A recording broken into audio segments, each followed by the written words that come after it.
섭리적으로 볼 때는 평창이 와서 평화로 간다. 이제 딱 그것이 섭리적 주관이에요. 그것은 이미 30년 전 우리 하계올림픽은 동서 이념의 대결을 종식시켰고, 이번 올림픽은 물리적 수단으로서 접근해서는 안 된다. 지금 가장 중요한 이슈가 미국 트럼프의 도전입니다. 트럼프가 모험을 하려고 그래요. 그 모험을 왜 하려고 하냐면은 우선 저 사람이 계산학과 출신이잖아요. 그러니까 항상 경제적 이익을 어떻게 가져올 것인가. 가장 큰 이익은 전쟁을 통해서 얻어내는 겁니다.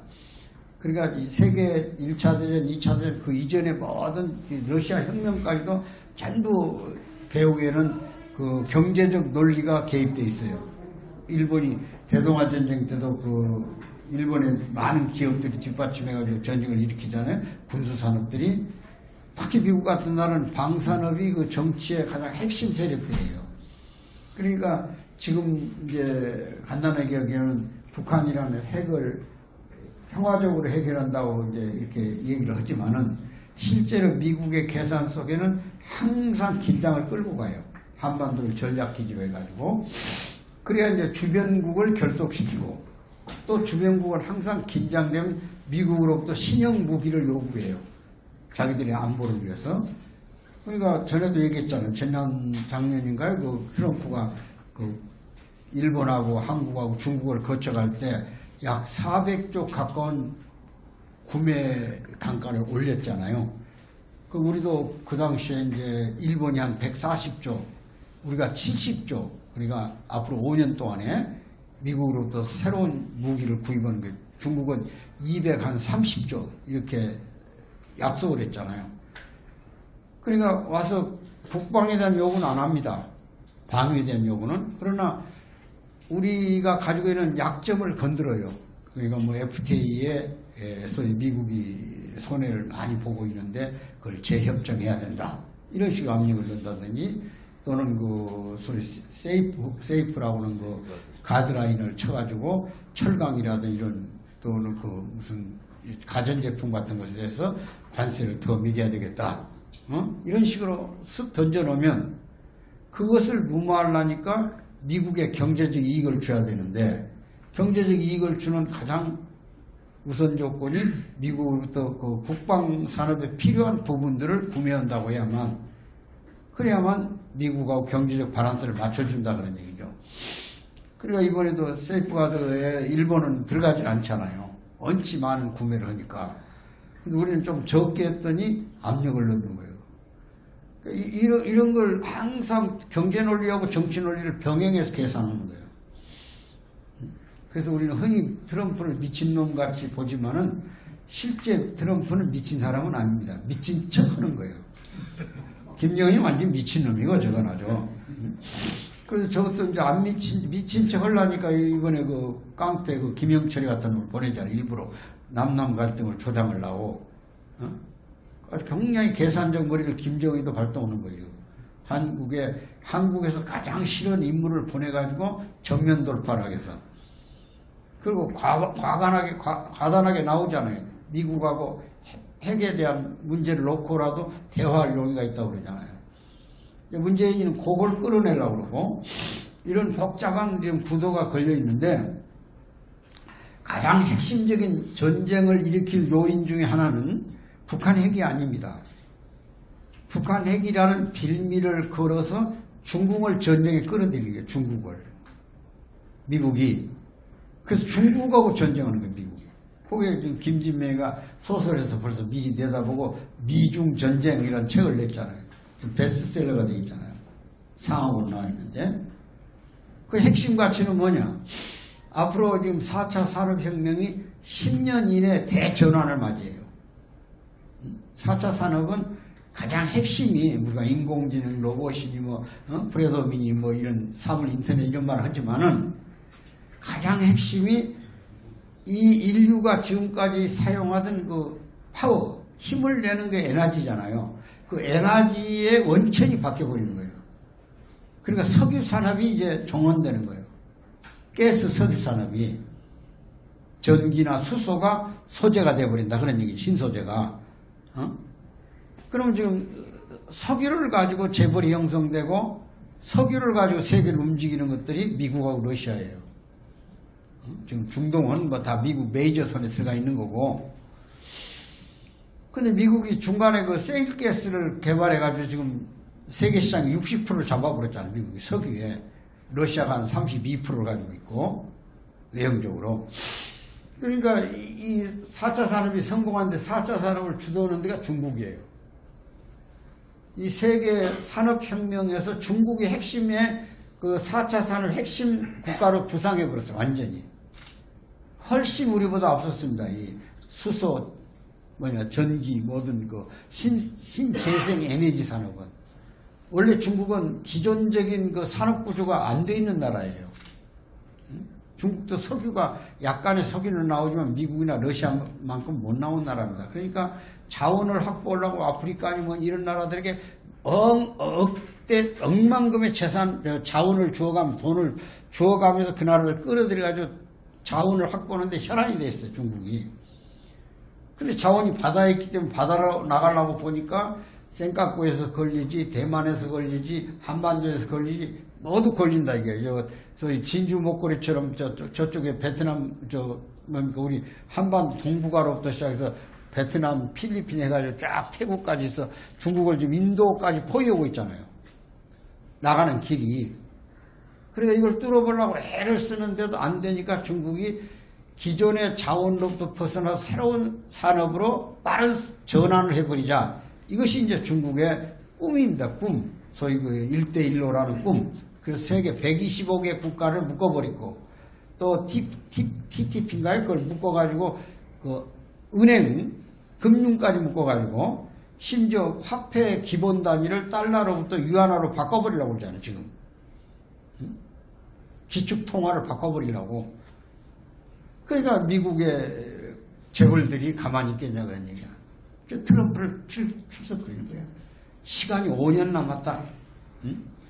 5년 이내에 전 산업구조의 주도권이 중국으로 넘어간다.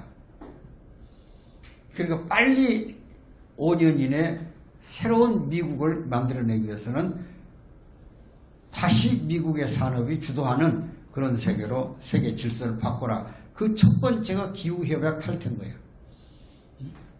기후협약에 걸려있으면 그 계속 미국이 탄소 배출량에 대한 제한을 받잖아요. 그럼 탄소를 많이 내놓은 것은 석유잖아, 석유.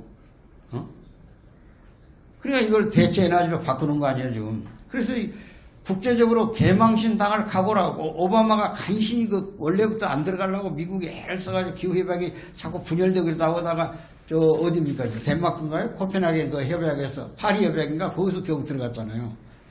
근데 트럼프 당선되자마자 기후협약을 탈퇴해버리잖아요.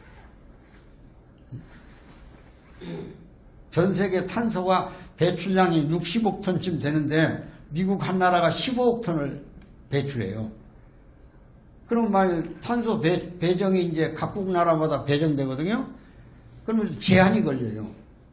다시 말하면 미국이 6억 톤만 배출해라. 이 제한이 걸리면 15억 톤에서 9억 톤 값을 돈을 내놔야 돼. 국제사회에.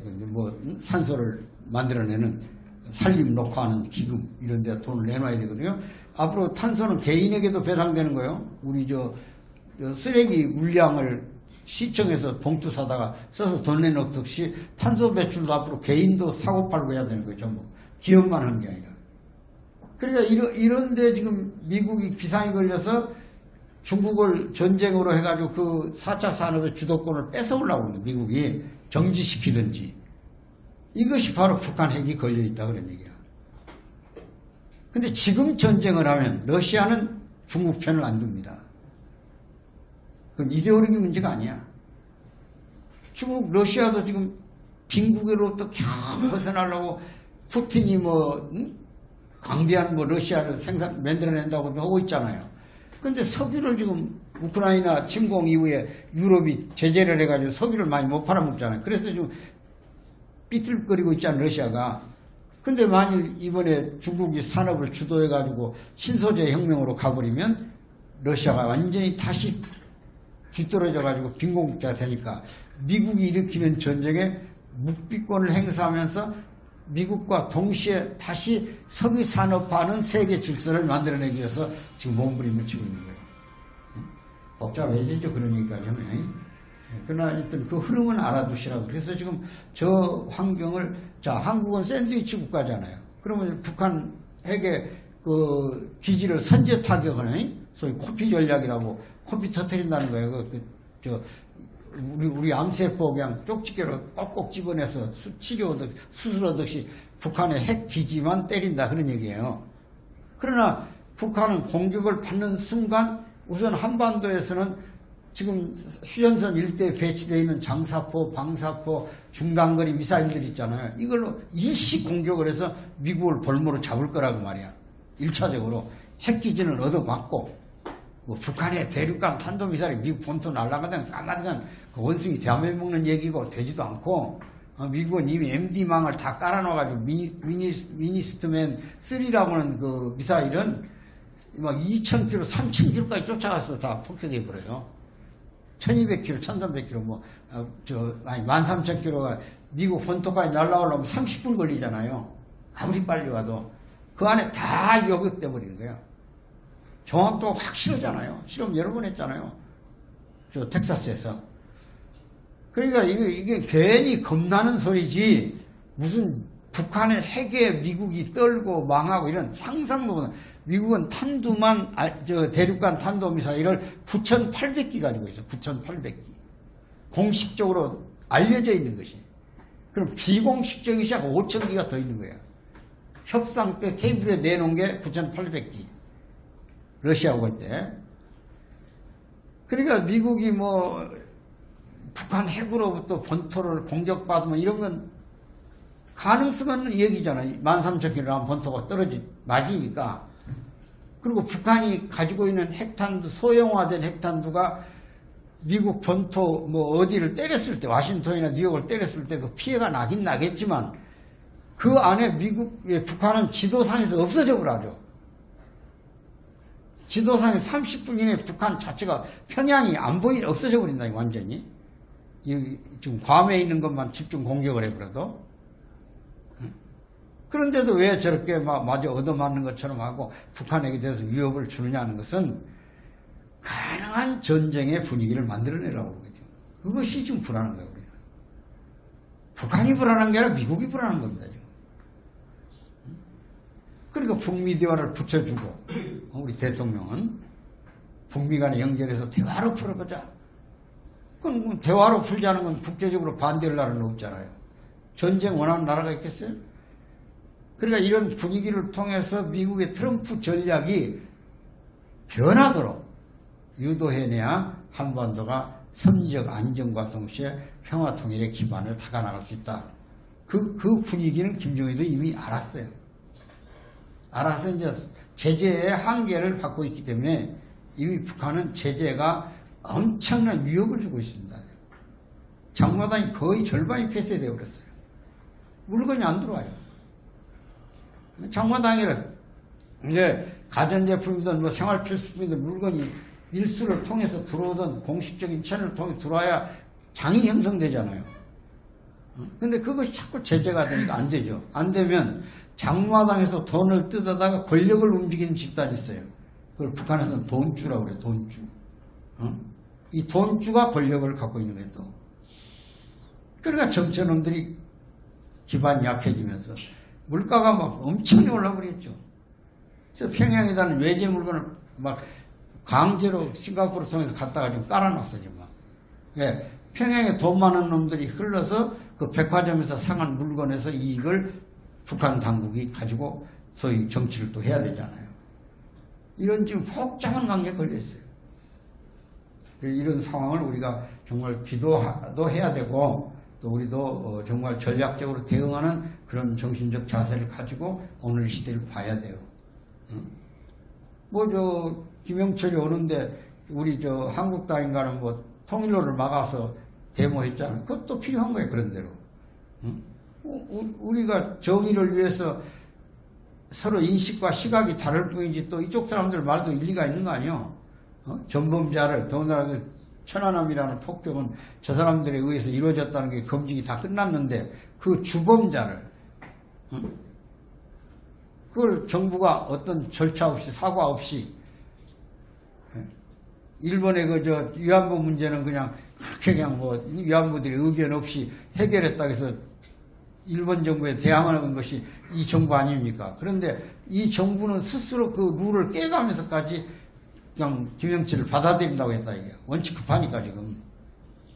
그러니까 통일로를 막아놓고는 이제 또 한국당들 할 말이 생겼잖아요. 직분역으로 갔다고 말이야. 그건 할 일은 다 한 거야. 그게 이제 우리나라가 갖고 있는 강점이야. 얼른 보면 국론이 분열돼가지고 왜 한 가지 목적을 지향 못 가냐 그러지만 이런 일에 대해서는 좌우가 서로 달라서 저 김영철이 와서 봐야 돼. 아, 한국 사회는 이렇구나. 자기들은 말 한마디에 일사불란하게 정말 명령에 따라서 움직이지만 이 민주주의는 다양한 의견과 정치 집단들의 소신에서 달라진다는 것도 또 보여줄 필요가 있다. 그것이 분열이 아니에요. 통합을 위한 하나의 과정이지. 더 큰 위기가 오면 통합이죠, 이제. 그렇게 걱정할 거 없어. 그리고 다만 우리 대내에서 이제 우리 조직 안에도 보수적인 의식이 있고 또 진보적인 의식이 있잖아요. 그러니까 다른 의견을 내요. 우리 안에서도 보면은 대화를 해보면 느끼거든요.